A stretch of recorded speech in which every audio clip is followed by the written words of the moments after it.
Naamini unaendelea na Kwaresma. Nataka nikukumbushe kitu kimoja.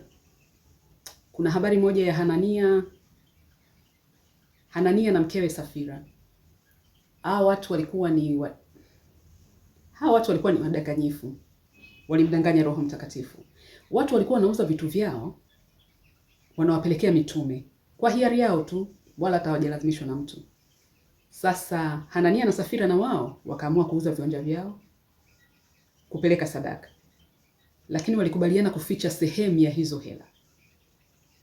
Petro aliwahoji sana, lakini waliendelea kukataa. Kosa lao halikuwa kwenye kukataa. Nafikiri hao watu ni kama wengi wetu ambavyo tunatoa kwa ufahari na sio kwa sacrifice.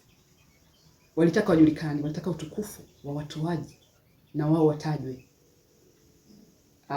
Wakaficha hizi hela. Petro akawauliza sana, bado wakakataa. Basi Petro akauliza sana, bado wakakataa. Kitu kibaya kabisa utafanya na unachotakiwa kutubu ni unafiki. Mungu hapendi kabisa wanafiki. Kosa la hawa watu halikuwa katika kutoa kidogo. Ilikuwa ni katika kupretend, kujifanyisha, kujionyesha, kuthibitisha uongo, unafiki, kuwa wametoa pesa yote. Hilo ndio lilikuwa kosa lao. Na hata alipojaribu kuwauliza tena na tena, bado walikataa.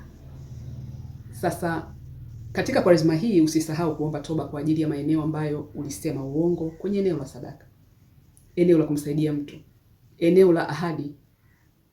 Usisahau kumwomba Mungu toba na urekebishe. Wengi sana wana uwezo wa kurekebisha ahadi walizoweka, lakini hawarekebishagi tu. Usiwe mmoja wao. Hii ni Kwaresma. Petro aliwauliza swali gumu sana